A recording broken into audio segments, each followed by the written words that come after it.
Welcome. You've stumbled upon the Cheating Story Lab, a place where we dissect every intricate detail of deception. Subscribe and spread the word below. Are you a supporter of second opportunities or bitter retribution? Have you ever invested your trust so deeply that you dismissed all warning signs until time was running out? Share your thoughts in the comments section below. Feel free to address me however you wish. The stories hold the essence. I once considered myself an astute judge of character. With 43 years under my belt managing my own construction company and raising my daughter Myra alone after her mother's demise at age 12, I believed I had experienced enough life to distinguish the authentic from the insincere. I was misled. Myra had been in a 3-year relationship with Tobias when he proposed.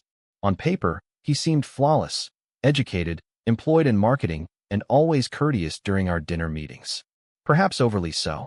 But my daughter radiated joy, happier since her mother's passing, so I suppressed the uneasy sensation in my stomach. Upon their engagement announcement, I showed no hesitation. For any requirements you had for the wedding, I informed her. Money was inconsequential. Your mother would have wanted you to have a flawless day. The tears in Myra's eyes, dear God, I would have paid thrice that amount just to witness that smile. Over the ensuing 6 months, expenses accumulated. Venue rental, catering, flowers, photographer, and more totaled almost $60,000. My savings were depleted, but I had worked hard for moments such as these. What use is wealth if not to spend it on those you cherish? Tobias appeared grateful, constantly thanking me, inquiring about each expense. You're amazing, Mr. Chen, he'd say. Myra's fortunate to have you. However, something felt scripted about his gratitude, as if he had rehearsed those words. The wedding was scheduled for a June Saturday. 2 days prior, I drove to the venue to inspect the final preparations. The location was breathtaking, an ancient estate with gardens that brought back memories of where my late wife, Alina, would have been enchanted. While discussing the schedule with the caterer, voices from upstairs, originating in the bridal suite, reached my ears, carried by the open window in the old building. It was Tobias and his best man, Brett. I never thought this day would come, Brett was saying. Trust me, it's not what I wanted either, Tobias responded. But have you seen how much money the old man is spending? This wedding costs him more than I earn in 2 years. My blood ran cold. What's your next move then? Brett inquired. You can't keep up a facade of happiness forever, Tobias replied, with a sound I'd never heard before, cold and calculating. After a year or two, long enough to settle in, perhaps make her pregnant so I can claim support. Then I'll find a way out, likely citing the need for personal space or some such nonsense. And Myra, she will undoubtedly be heartbroken. Despite the fact that she'll have her father to handle the aftermath and likely pay a generous divorce settlement to keep things discreet, the world seemed to spin. I clung to the railing of the stairs to prevent myself from falling. You're heartless, isn't that what you're saying? Well, I understand her father is wealthy and she isn't exactly unattractive, but still. This is business, Brett. He seems so eager to appease his daughter, the princess, that he will finance anything. Wedding, down payment on a house, even a car. After the divorce, I'll walk away with enough money for a fresh start elsewhere. I seemed to stand there for an eternity, though it was probably just minutes. My sweet, trusting daughter, who had already lost her mother, was about to marry someone who regarded her merely as a means to an end, and he was exploiting my love for her to further his own deceitful scheme. I could have charged upstairs, confronted him there, but something held me back. Perhaps it was my business acumen or something more sinister that drove me. I needed him to compensate, not only for his intended harm towards Myra, but for the months of deceit, insincere praise, and the times he'd looked me in the eye while calling me amazing, all while plotting to ruin Myra's life. I returned home and spent the night contemplating. By dawn, a plan was formed. First, I contacted my lawyer. I need you to prepare some documents, I instructed, and have them ready by this time tomorrow. Next, I phoned the venue coordinator. There's been a change in plans, I informed her. The wedding is canceled. Canceled? Of course, I understand. Bill me for the full cost, but the venue must be cleared by this afternoon. She seemed puzzled but maintained professionalism. May I ask what happened? Well, the groom revealed his true nature. Then came the most challenging step. I contacted Myra. Dad, are you all right? You sound strange.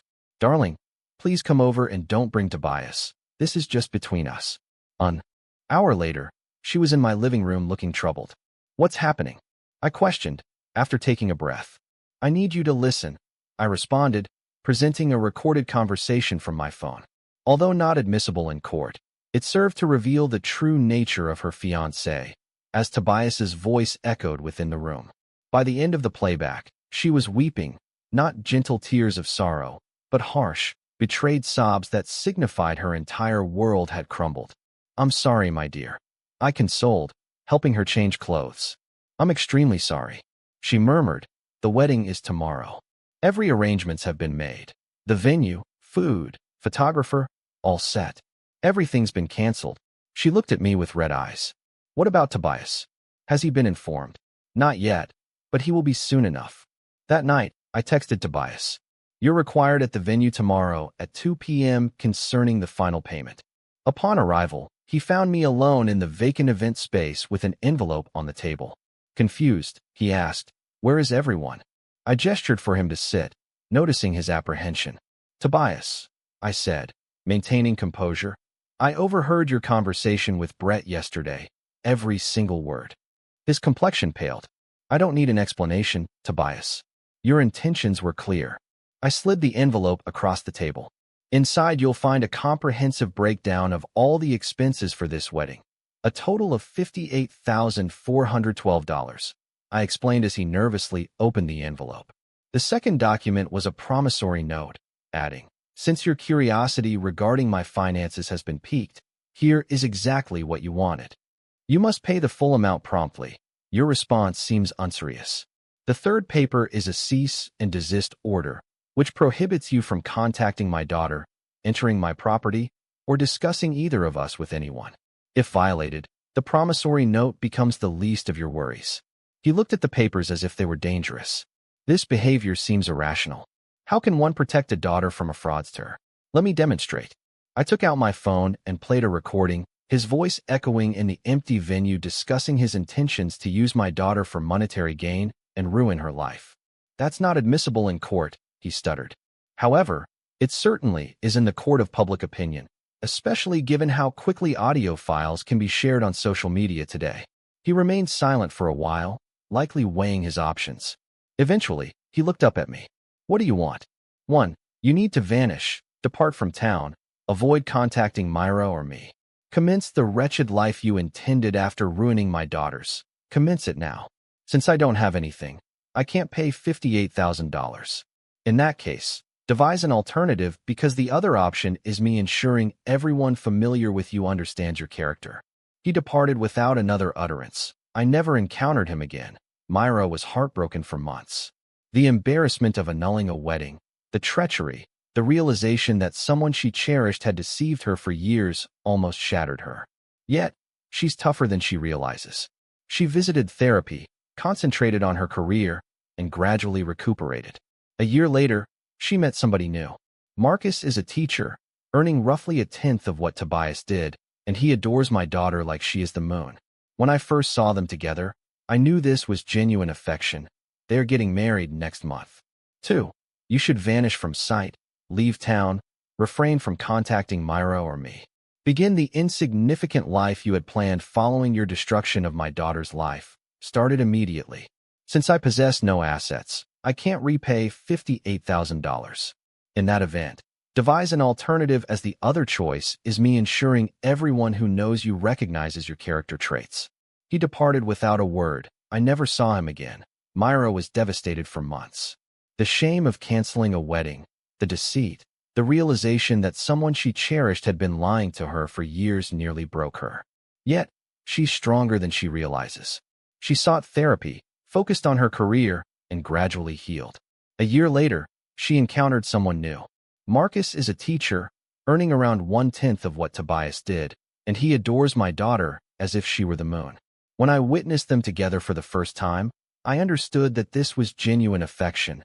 They are getting married next month. 3. You ought to disappear, leave town, avoid contacting Myra or me. Commence the paltry life you intended after your devastation of my daughter's existence. Start it without delay. Since I possess no resources, I can't reimburse $58,000. In that instance, devise an alternative. as the other option is me making certain everyone who knows you understands your character. He departed without uttering another word. I never encountered him again. Myra was distraught for months. The disgrace of calling off a wedding, the treachery, the realization that someone she loved had been deceiving her for years almost destroyed her. However, she's tougher than she believes herself to be. She sought therapy, concentrated on her career, and gradually healed. A year later, she found somebody new. Marcus is a teacher, earning approximately 1/10 of what Tobias made, and he cherishes my daughter as if she were the moon. When I first observed them together, I knew this was genuine affection. They are getting married next month. Opting for an intimate gathering limited to family and dear friends, I find myself footing the bill once more, yet this occasion carries a distinct flavor. This time, I am not bankrolling a scam. Instead, I'm granting my daughter the wedding she deserves, with a man who truly merits her. Tobias never remitted the $58,000. I hadn't anticipated such an action.